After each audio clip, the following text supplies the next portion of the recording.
I'm Colt Stevens from C. Stevens Gunworks. The following video you're going to see is an archive of my earlier work. Some of these earlier videos of mine have some great information that I really wanted to repost and preserve. So I hope you enjoy the content and I hope you learn something from this video. Today we're going to be talking about buying your first firearm in 2020. This is a very complex topic and we're going to try and break it down a little bit for you. We've had a lot of people come into the store that have never owned a gun, never touched a gun, never seen a gun, that are all of a sudden wanting to buy a gun and know nothing of the sort. Maybe they consulted someone else on what gun they should buy. And we see a lot of misconceptions that are coming up about first-time gun owners that are coming into the store. So we're going to try and break this down a little bit and help you determine what the best criteria you should judge your first firearm on.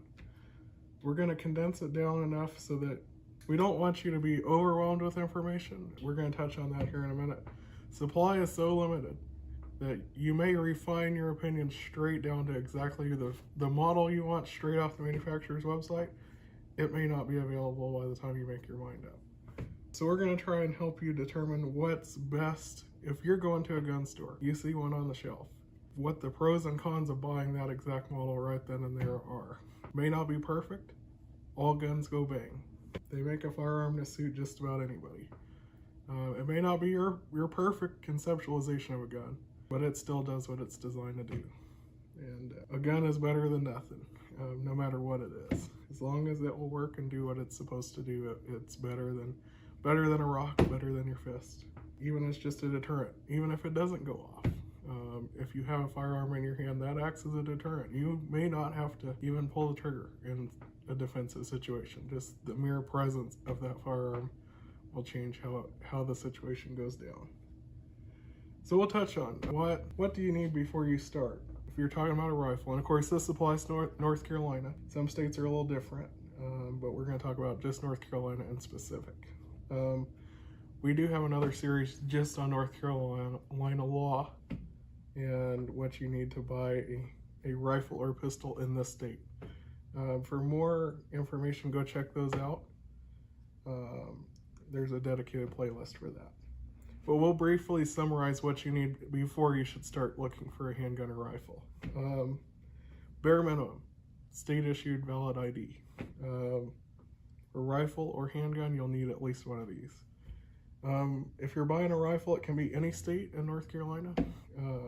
For purchase of a rifle in North Carolina, any state ID.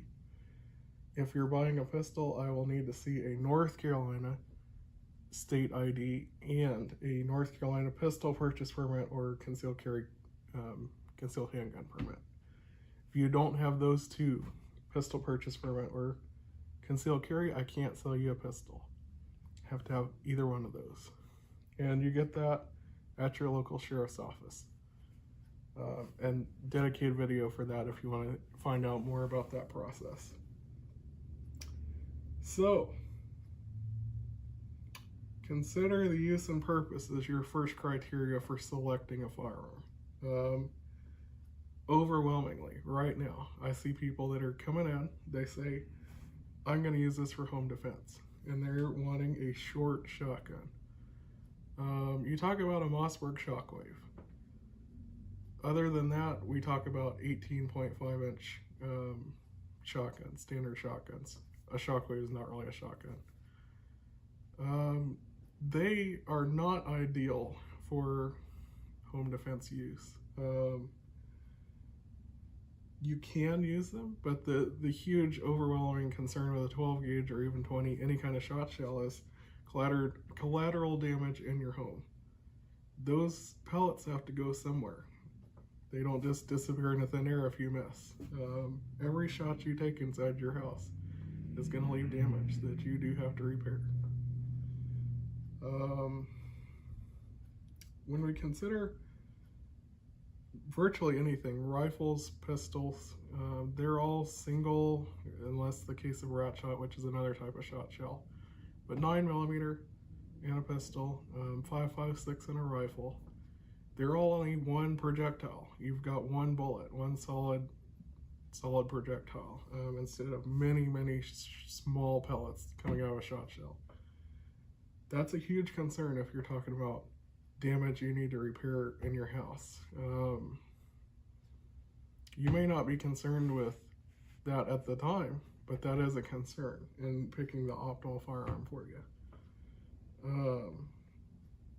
The huge consideration is over-penetration. There's a lot of data on that we could go over, and we have talked about this to people in our store that come and ask us, is 5.56 going to over-penetrate versus a 9mm? Velocity really determines that, and we talked about that in our video on grains. Higher velocity is going to have more penetration. So when you talk about 5.56 out of a rifle, 16-inch barrel, that's probably going to go through your walls. And then you have concerns about, well, is that going to go through my neighbor's house? Is that going to hit somebody down the street? So 5.56 may not be ideal. You talk about 9mm, relatively slow for that grain, 115 grain bullet, going at about 1,200 feet per second. That's going to be more ideal than a 5.56. You even talk about 12 gauge, even if we're going to go with that. It's not the best choice, I'll tell you that right now.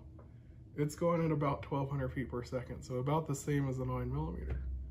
But if you're talking about anything smaller than double-aught buck, you've got a lot of pellets to worry about, and they're going to go somewhere.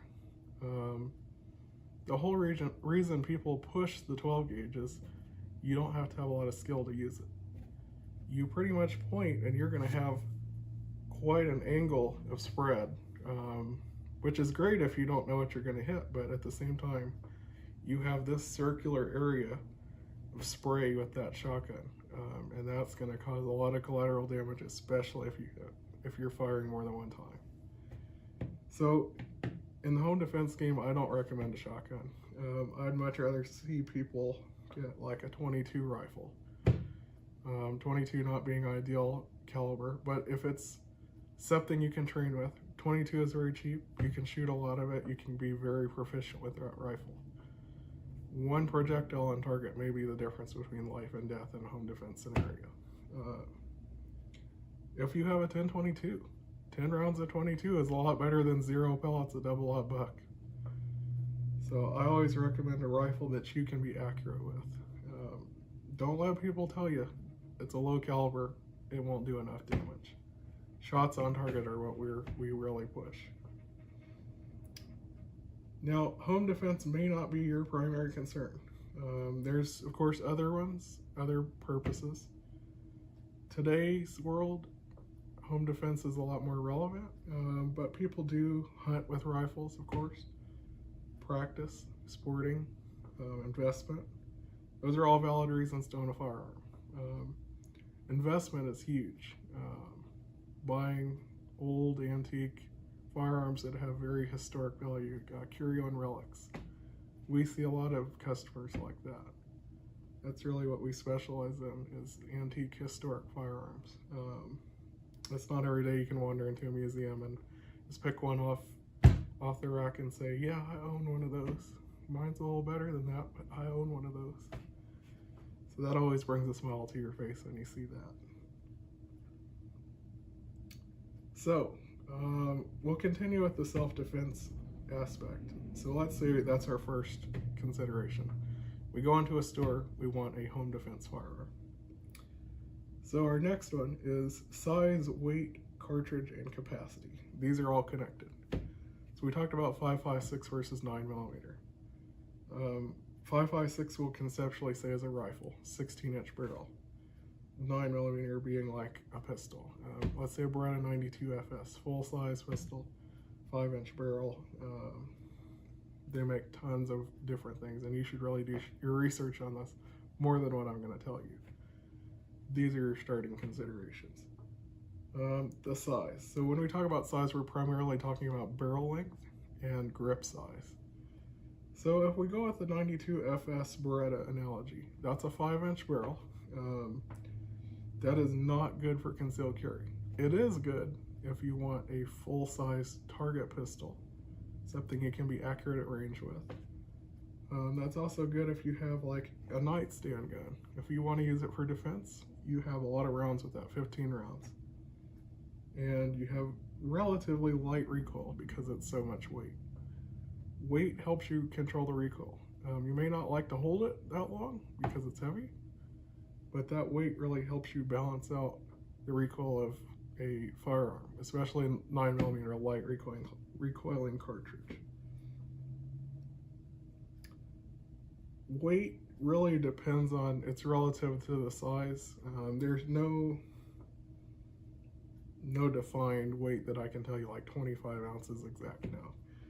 It's really dependent on your hand. If you look at your hand, what grip most fits that? And you may like a steel frame or you may like a polymer frame. It comes down to what you're accurate with. That's your primary consideration. The next thing is capacity. Bigger guns usually have more capacity. The 92 FS is a 5-inch barrel. It has a 15-round magazine. You go with something like a Glock 43X, 3.4-inch barrel, single stack. So it's going to be relatively light, not a lot of rounds. 3.5-inch barrel, 3.4-inch barrel.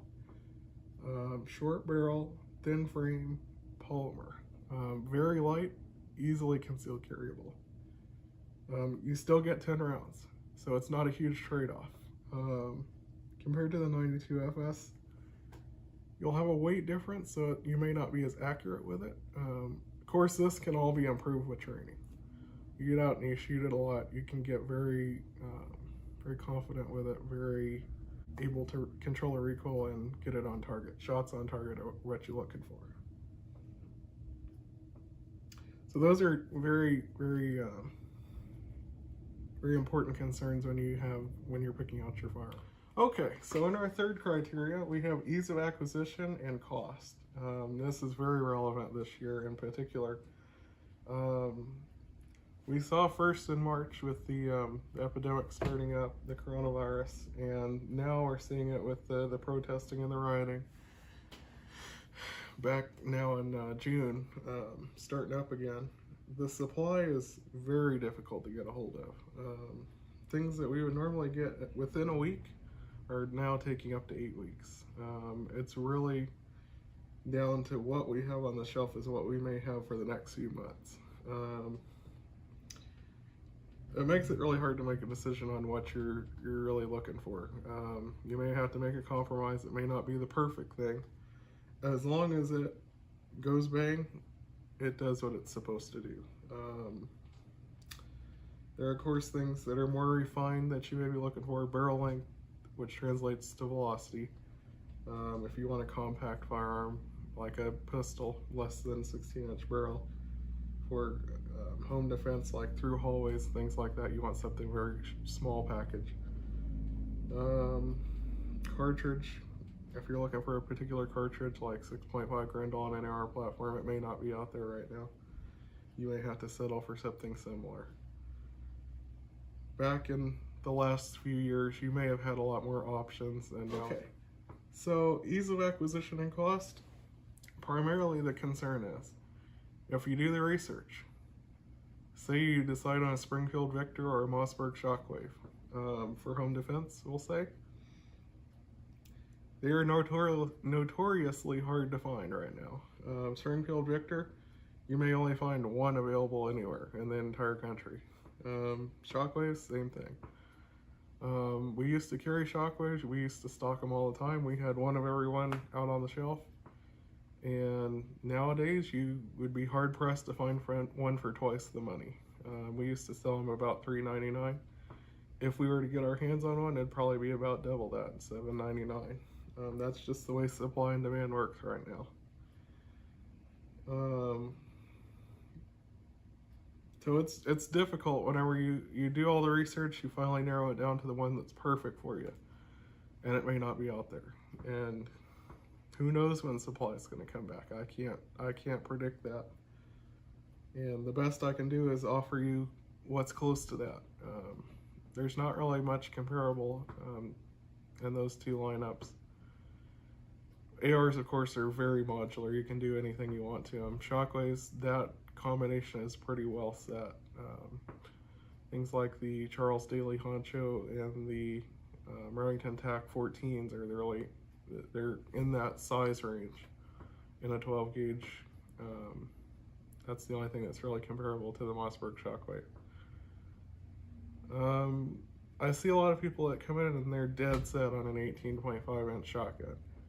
There are better things for home defense, and I started off with this topic in the beginning of the video.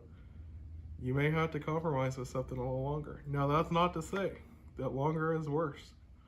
It may be worse for your purposes, but longer barrel is more velocity. It's got a trade-off. There are pros and cons of each model.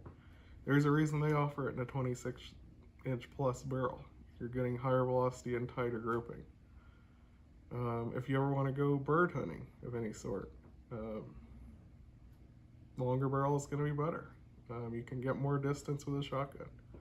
That length of barrel changes your spread pattern. Shockwaves having such a short barrel, you're going to have quite a variance versus a 26-inch. You're going to have very fine pattern. So there's definitely a trade-off in going with a shorter or a longer shotgun. Longer, of course, is hard to maneuver. That's the biggest downside.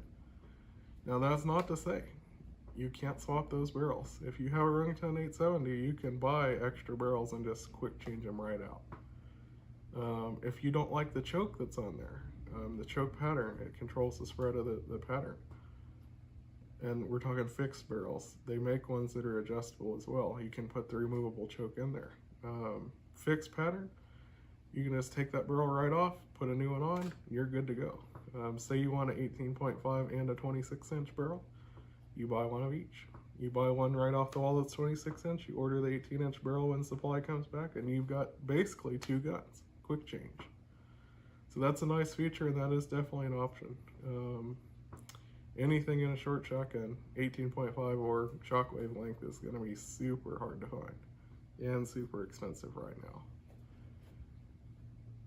So that's relevant to our conversation on picking your firearm. You need to keep in mind how easy is it to acquire, especially right now, and what is the cost going to be once you have your selection narrowed down from 1 and 2, the first and second section. So then, that's the criteria. We've got those three categories. Another thing to consider: if you have an idea placed in your mind about what you want, keep in mind that those sources may be biased. Now, that's not to say we're not biased. We'll sell you anything. But if you, let's say you're a woman, you're looking for your first handgun. We see this a lot.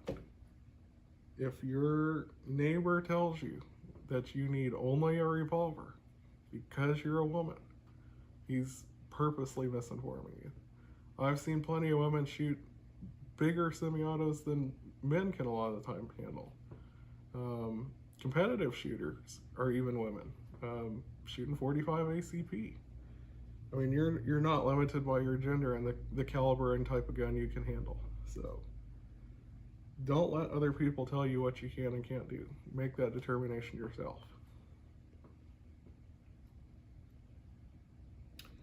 You see a lot of people, especially from like the NRA magazine, for one instance, say, if it's in the magazine, I have to have that exact one. NRA says I need that gun.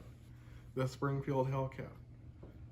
Have you ever held a Hellcat? Do you know if that's the perfect firearm ever made? Does it fit your hand? If you buy it just because it's in the magazine and you get it out of the box and you hold it, and you're like, I don't like this grip at all, you really need to handle it before you say, I need that exact one. And the thing with the Hellcat is they're so hard to get, you're not going to find one on the shelf all the time. You'll have to order it in and take the gamble that it's going to be the perfect one for you just because you read about it. So you really need to make that determination. Find one if you can. Hold it and see if you like it. Because if you don't like the grip, you probably won't shoot it and you won't carry it. At that point, why have the Springfield Hellcat? You could have a Glock, you could have anything else that fits your hand a little better. So try it before you get it, grip it, see how you like it. A lot of the time you can go out to the range. Let's say your neighbor has guns. See if he'll take you out to the range, let you sample what he's got, see what you like, what fits your hand. There's of course renting at the ranges. I can't always recommend that because I don't know the condition of the guns. a lot of the time they have been way worn down and they may not be the same gun that you're buying right off the shelf.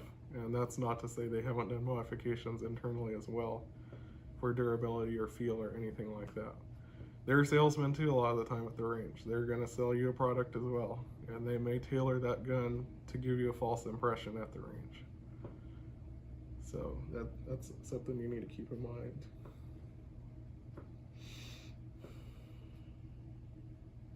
The other thing is, of course, condition of those firearms. You don't want to go to the range and shoot one and, of course, have it fall apart and then you have a negative impression of it. They're not very well maintained at a lot of the ranges I've been to. It's best to get one from someone you know. Go out to the range with them, see if you like their guns, see what you prefer and what you think you might like to own one of your own.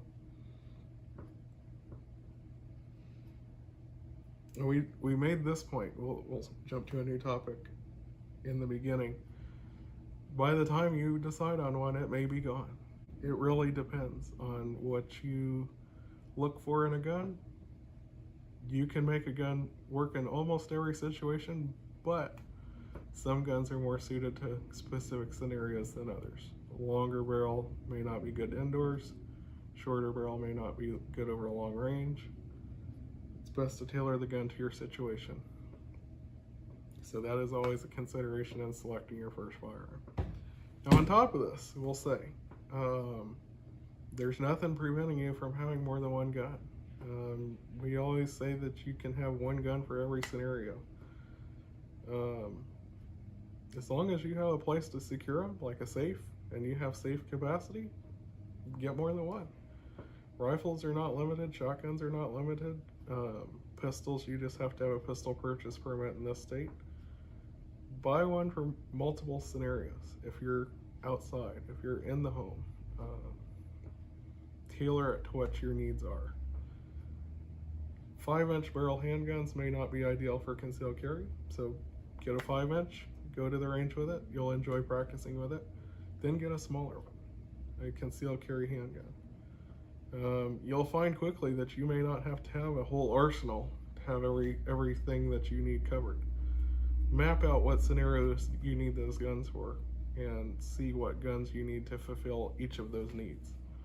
You may not need 10, you may find you only need 4. We will probably discuss this more in a different video about what guns are suitable for specific purposes. We touched on it a little bit, short versus long barrel. But cartridges, the calibers of these guns are different for different scenarios as well. You probably don't need 7mm Remington Magnum for indoor home defense. That's more of a long range deer round, hunting round. So, especially a bolt action for indoor, I wouldn't do that. That's not recommended. You need something more semi-auto, compact, maybe an AR pistol. That's suitable. And you can get those in a range of calibers, 5.56, 9mm, 300 blackout. It really depends on what you're looking for. And the other thing is just come on in. We're happy you come in. We'll talk to you about what needs you have in a firearm and see what works best for your scenario. We like to custom tailor that to your needs. If you talk to us about home defense and say I need something short and compact for my home, we'll have a recommendation for you. It may not be something we have. We may tell you we'll have to wait on it and see when supply comes back. But then we might have something you may not have thought of. Something for you more to research, something for you to consider that you may not have.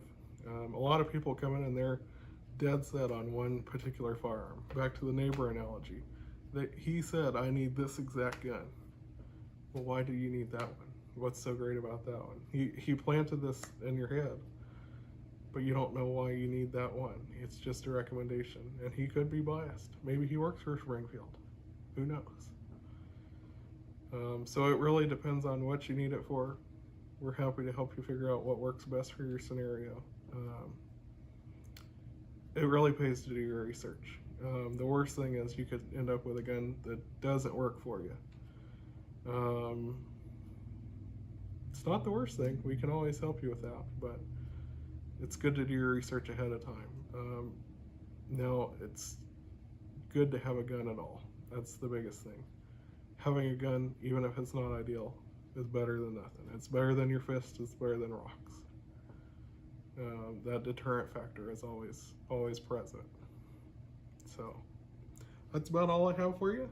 Thanks for watching. Please check the link in the description. Come on in if you want. We're so busy. We try and get these videos out pretty often, but of course we've been slammed with work here, and it's really picking up. It's a good time to buy a gun. So thanks for watching. Please check the link and like and subscribe.